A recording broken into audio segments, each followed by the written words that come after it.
forever on By the this. way, I have something I have to say to Ray. Can I have a minute, please? Yeah, hold on. Yeah, go ahead. Okay. Ray, I after last show, I actually kind of felt a little bad at my level of irritation and what I said to you and Quentin about your father figures. And I think I psychoanalyzed it a bit. And I kind of realized that you are trying to manifest in your mind for your own positive self-image, that you did have a good father figure and a good relationship with him. And it is not my place to definitively dismiss that value set that you have created by transposing the example of Goku into your life, and then therefore kind of almost formulating an image of your relationship to your father the same way that Gohan does to his father. And undoubtedly Gohan absolutely loves his father, and certainly Gohan does not think his father's a bad father.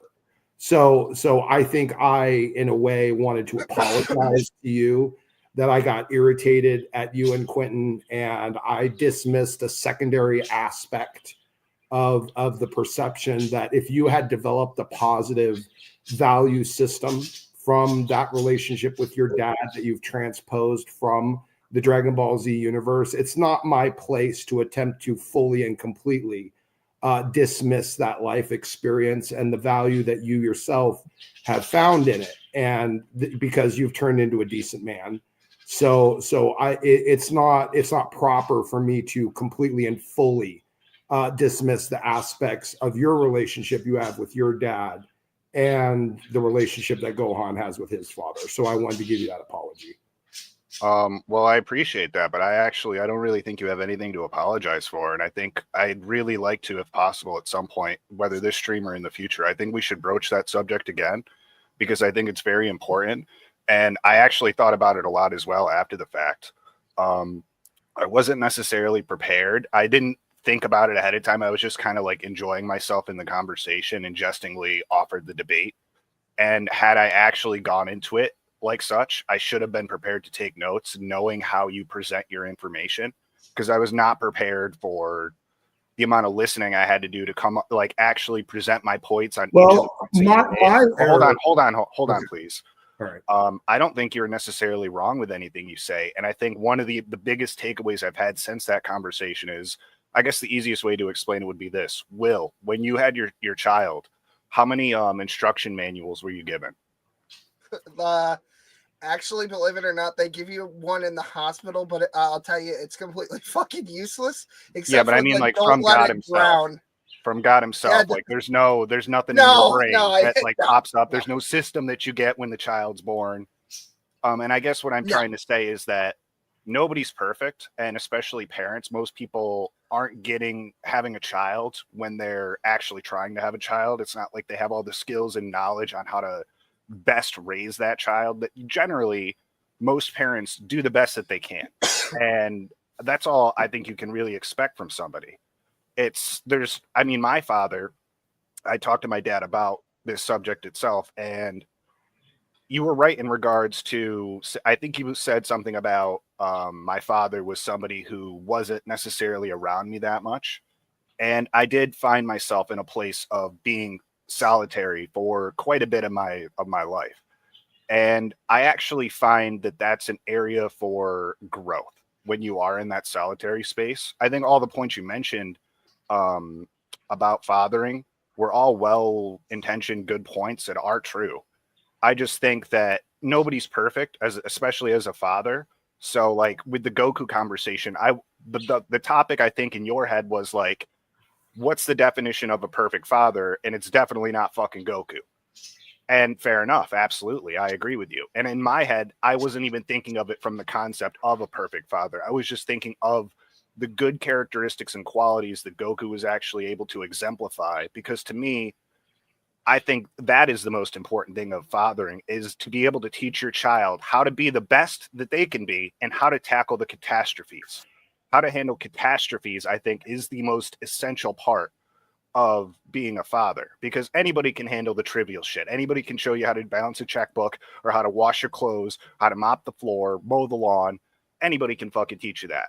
but standing up in the face of adversity against the entire world, standing for what you believe in, and actually representing something more than yourself, because that's in essence what Goku is. He doesn't represent himself.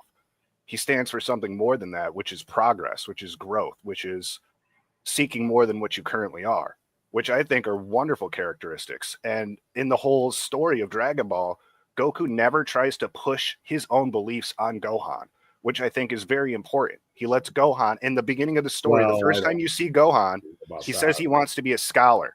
And Goku doesn't admonish him. He doesn't punish him. He doesn't try to force him. He doesn't encourage it. He doesn't encourage it. And he encourages him to disobey his mother, to not do studies. But there's a circumstance for that. It's not the same as if it was regular Earth where this situation's happening. You know, the story starts out with Raditz. Well, all right, that's fair. Okay. Because, you know, Raditz shows up and it's like, that's a world-ending threat. Like, he demolished Krillin with just his tail flick. Okay, so demolished Ray, just to zero in though, please. Like, you know, I noticed it almost instantaneously when you brought up the topic, let alone engage in a rather passionate desire to make your point known in a public setting to a lot of people, is that when you were defending Goku, and I saw it right away, you were actually defending your dad. Like, that's what was happening.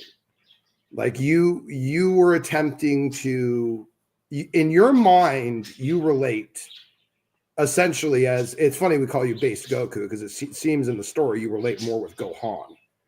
Like that actually seems to be more like, in terms of the context of the narrative and the story, that's more closer aligned, I think, to your identity than Goku. At a certain point in my life, I definitely would agree with that. So the thing is, here's the thing. When I've done debate, I usually want to put on a good show, right? And I will sometimes, and this is what I'm going to change about the way I debate in the future. I will sometimes, even if I know, how do I put this? I may know a really, really good point that the other side could have, and I will not bring it up just for the sake of winning the debate. Mm-hmm. And I don't want to really keep doing that. If I see a point to the other side's argument that they haven't seen that is actually pretty good against me, I'm going to start bringing it up. Like, I'm going to start giving them the strongest goddamn steel man that I possibly fucking can, and then knocking it down to the fucking ground and burying it so far under the earth God himself won't find it. Yep. So I mean, that's the way to do it, man. Honestly, I always want to give my opponents the advantage. I want to have I want to give them a handicap, because that's the only fair way. Well, so but my point is that's what I did with you. And that's where my remorse is, because I don't want to debate that way anymore. So what I should have done is I should have said everything I just said to you about the transposing of the narrative of Dragon Ball Z to your life and how you have related it to your father. I should have brought that up during the time, but I was pissed off. I was irritated at basically everyone in the room, including Will. He was being a cunt. And I'm pretty much usually always irritated at Quentin for something. So it was just, it was just a perfect storm where I said it, and I was not, I think, communicating honestly. Yeah, I mean, I noticed it, man. I don't know if you picked up on me, but I noticed the chink in your armor immediately, and then I stopped pushing the subject. I get it. I was at that point with it. And what I should have done is I should have been more all-inclusive with the point I was making to give you the steel man, and then respond to that. Like, I should have not only listened to your point, I should have actually strengthened it before I responded. That's what I'm really going to focus on, training myself to start doing more in debates, because we're going to do a call-in show, and I have to. I don't want just fireworks and bullshit. Like, I want something to where someone calls in, they have a challenge or a question, and even if it's shitty, like, let's say they call in, they're a total fucking retard, and they don't know what they're talking about. It's not making sense. I will talk with them and try to get it formulated in some kind of way that actually makes sense, and then I will respond. Absolutely, man. I mean, I don't know if this is what you're really talking about, but this is what it's always in my head whenever I'm conversating, whether that's a debate or just a conversation, is I'm always trying to find common ground. I'm always trying to But that's what I didn't do to you. Do you understand that in the last debate? And that's where my remorse is coming through, because I didn't do that to you. And it's been something I've been wanting to focus on to start doing, and immediately I failed. So I have to work this into my programming, basically. So and by admitting it publicly, it forces me more self-reflective and also want to not do it again. So that's why I'm mentioning it. So yeah, Smokey fucked up. Okay, he was more focused on winning the debate than presenting a truthful critique of the benefit of the conversation, and I fucked up. So apologies to everyone, and move on. Smokey apology is very rare. That's true. Well, I'm usually not wrong, so I feel honored that. This is quite the treat. We're in for it tonight, boys.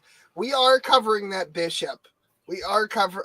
Somebody brought it up. I think it was what's the takeaway, or possibly John. I'm not sure. I can't find the comment now, but whoever mentioned it, we are covering that.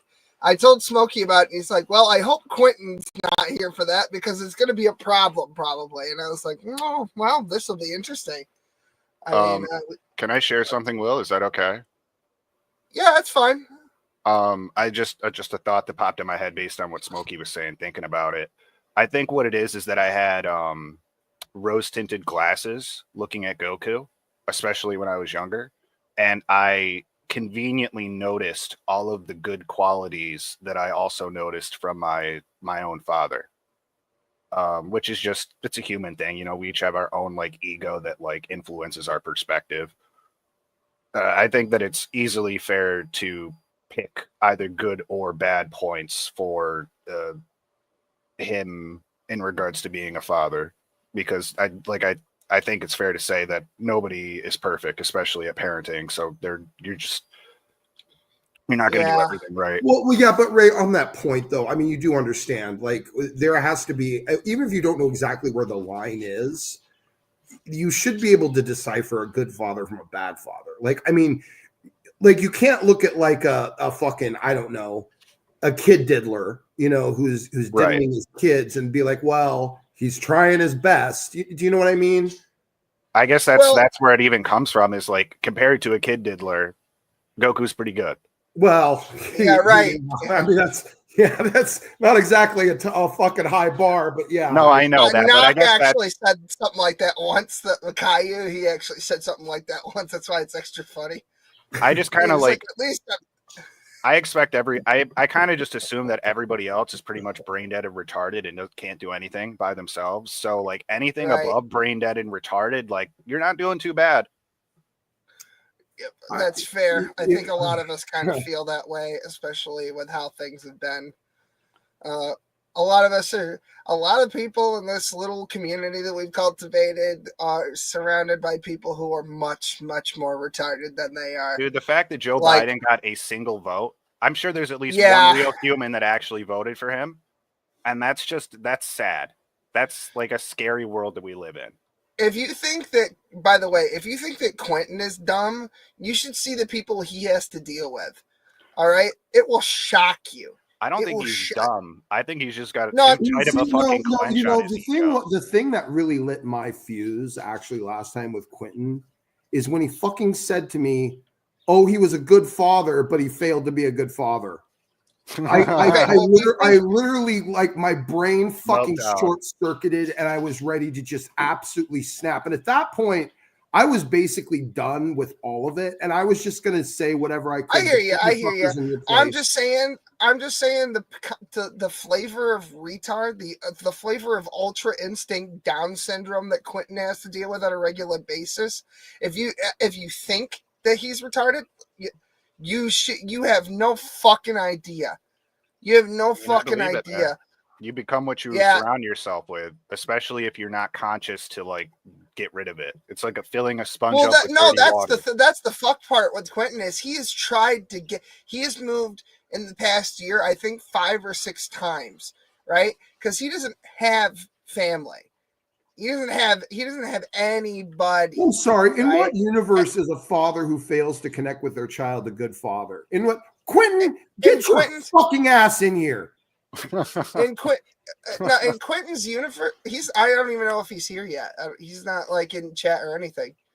I'm not even sure he can hear. But yeah, somebody grab the link for Ray. Actually, I think I have to do it. I'm not sure he can grab the link from chat. Yeah, I can. I can copy paste. Control B. Oh, from chat? Yeah. I don't have the YouTube thing up. I'm just on the StreamYard. I don't know what the fucking link is. Yeah. Well, anyway, yeah, I mean, from Quentin's perspective, that's doing pretty good compared to what he's had to deal with. I'll be honest. As you know, that's the standard that he grew up with. He doesn't really know anything else. Can we talk about the trannies now? Can we move on to the trannies? I want to talk about the trannies.